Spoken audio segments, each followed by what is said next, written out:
In this video, we're going to be considering what we mean when we talk about unity, the unity of God, and when we speak about personhood, God's personhood, what it means when we talk about persons, when speaking about the nature of the Father, the nature of the Son, and the nature of the Holy Spirit. But for us to consider whether or not oneness theology is biblical, we first have to have an understanding of what people mean when they talk about oneness theology. So, what is oneness theology? Well, this phrase describes the beliefs of an early 20th century Pentecostal movement, and this group is still around today. They teach that God is a singular divine spirit. The real emphasis of this teaching, of this belief, is about focusing on God's oneness, which is a very important part of who he is. But when they speak about this oneness, they teach that he is without a division of persons. This one undivided God reveals himself in several forms, and these forms include the Father, the Son, and the Holy Spirit. Now, just describing this in words may seem a little bit abstract and a little bit convoluted, so we're going to just consider briefly what this looks like.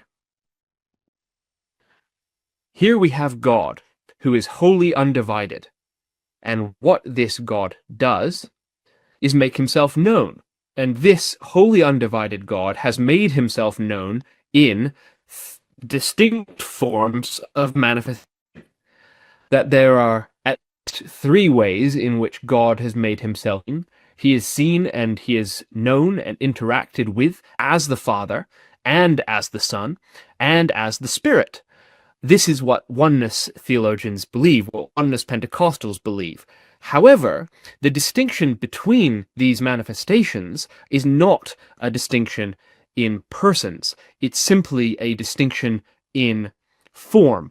It is as though God has three separate masks or faces that he shows to the created world, but it's the same person behind the mask every time. And so the division here between the beliefs of oneness Pentecostals and normal Trinitarians is about personhood. Oneness Pentecostals do not describe the Father, the Son, and the Spirit as being distinct persons, and in many cases they would reserve the designation of person to only describe the incarnate presence of Jesus Christ. So oneness Pentecostals maintain that God is one, and that Jesus Christ is God incarnated into flesh. However, they do not maintain the belief that God, as Father, Son, and Spirit, are distinct persons.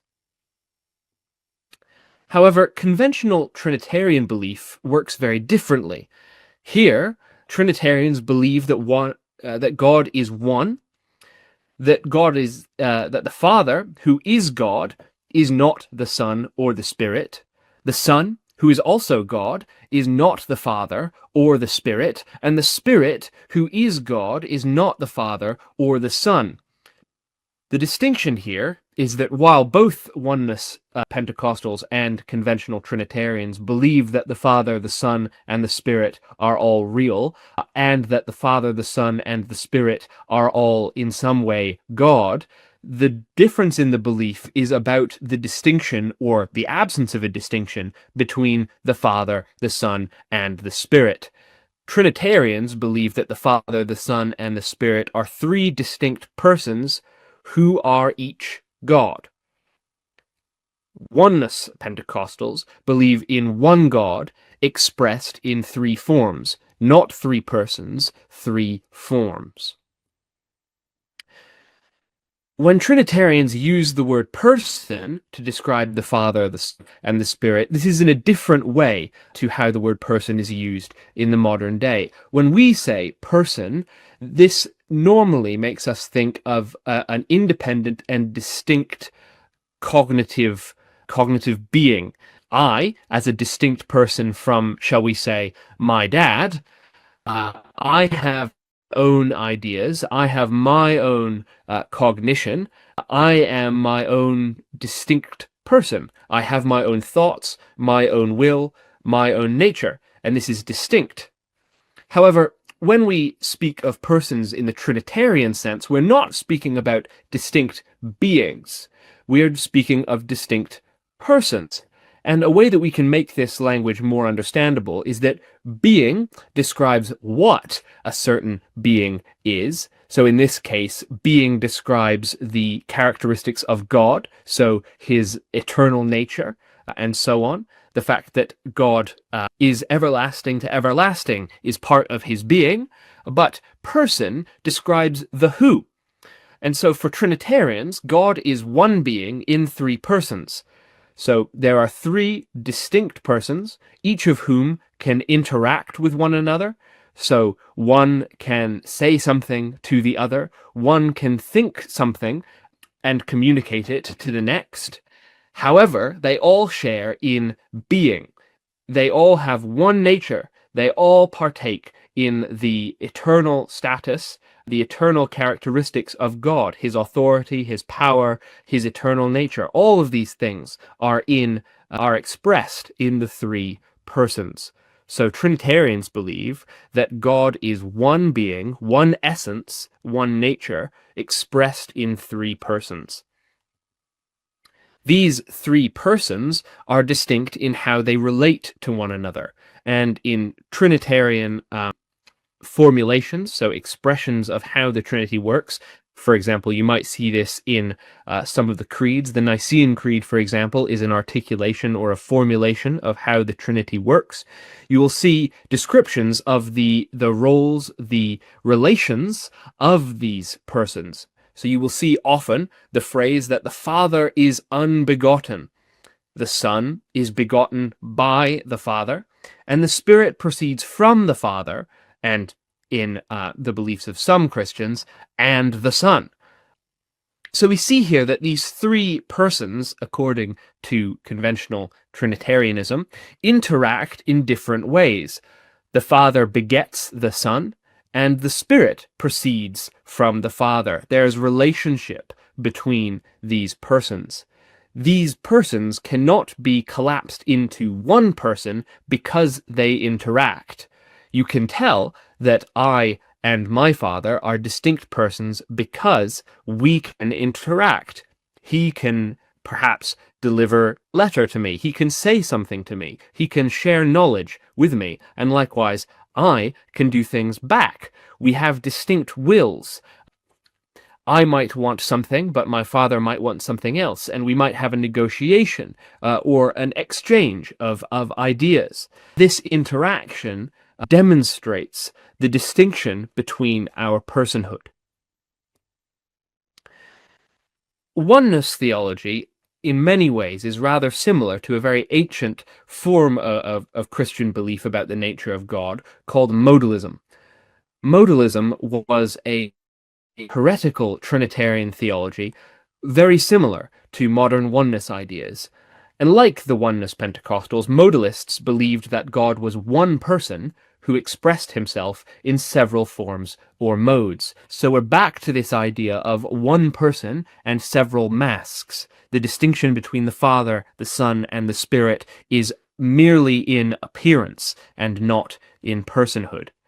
Some early proponents of this idea were Noetus, Praxius, and Sabellius, and you can read of their writings from the 2nd and the 3rd century, and we can read of various early church figures dealing with these ideas. And this belief was opposed and condemned by many prominent church thinkers, even before the Trinity was fully articulated in later church councils in the 3rd century and afterwards.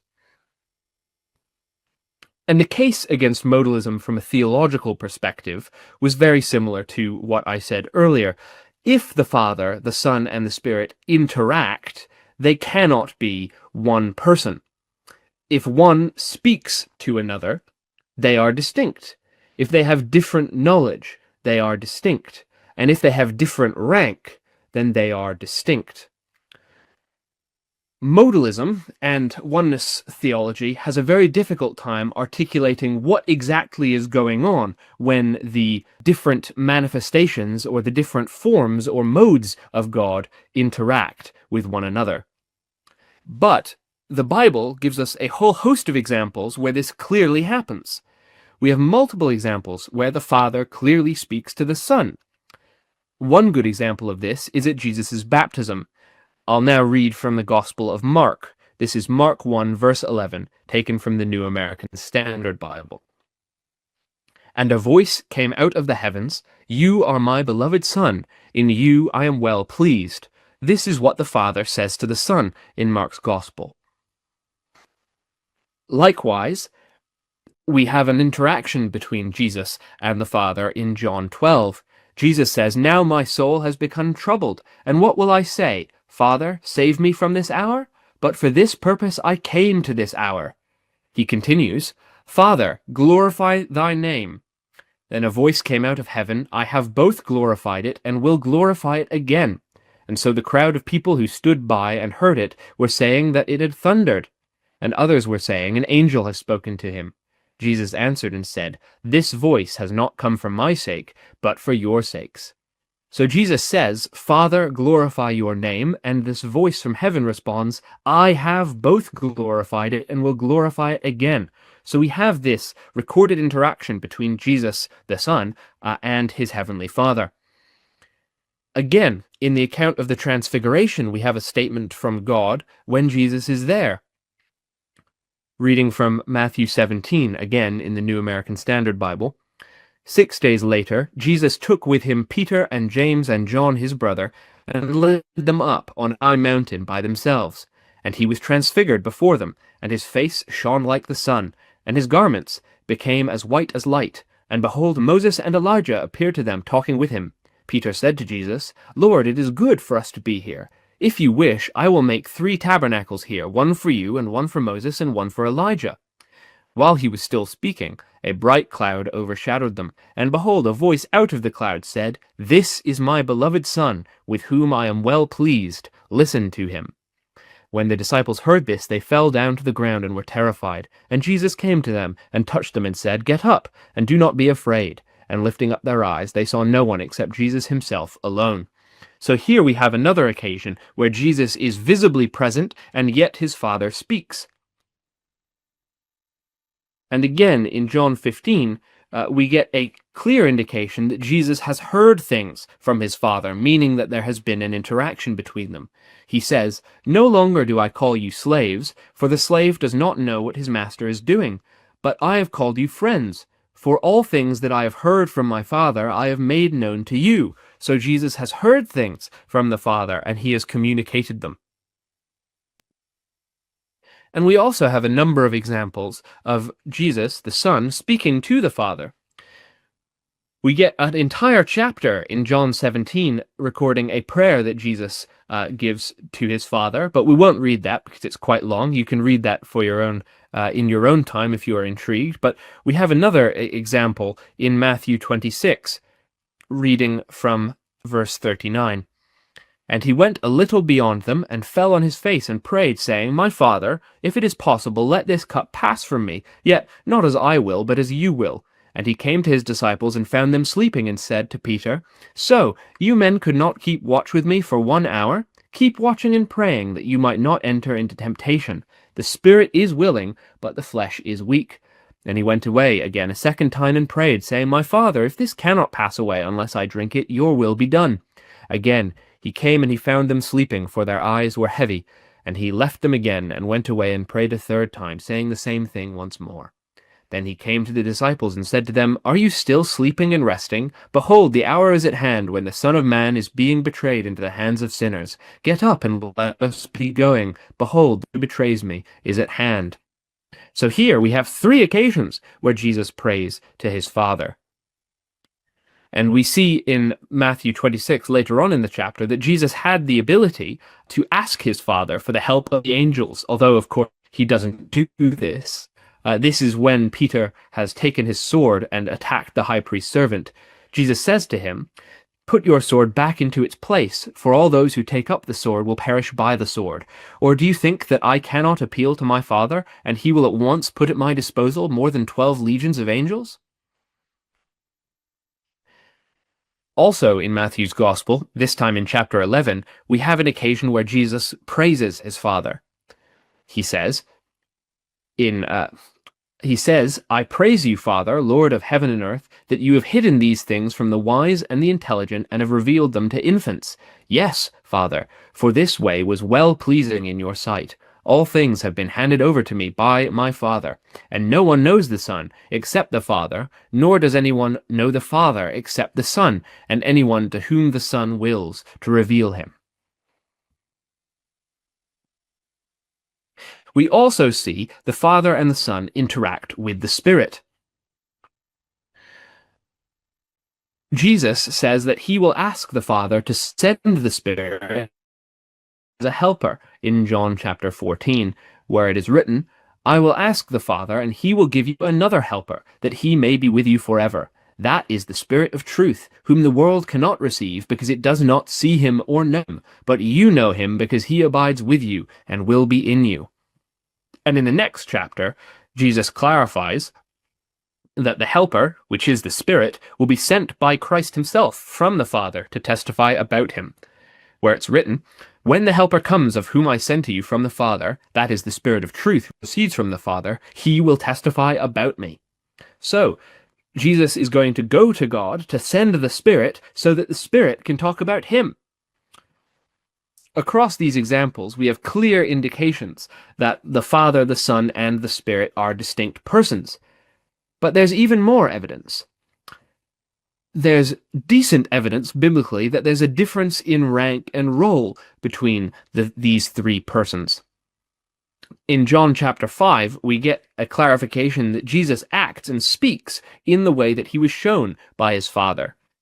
It's written in John 5, Therefore Jesus answered and was saying to them, Truly, truly, I say to you, the Son can do nothing of himself, unless it is something that he sees the Father doing. For whatever the Father does, these things the Son also does, in like manner.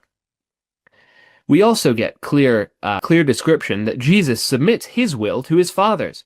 In John 6, verse 38, it says, For I have come down from heaven, not to do my own will, but the will of him who sent me. And again, in that occasion where Jesus was praying to his Father about the sacrifice he was about to perform, he says, My Father, if this cannot pass away unless I drink it, your will be done. And my Father, if it is possible that this cup could pass from me, my Father, if it is possible, let this cup pass from me, yet not as I will, but as you will.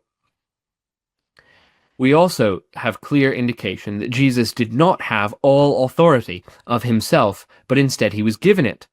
Earlier in Matthew's Gospel, Jesus says, My cup you will drink, but to sit on my right and on my left, this is not mine to give, but it is for those for whom it has been prepared for by my Father.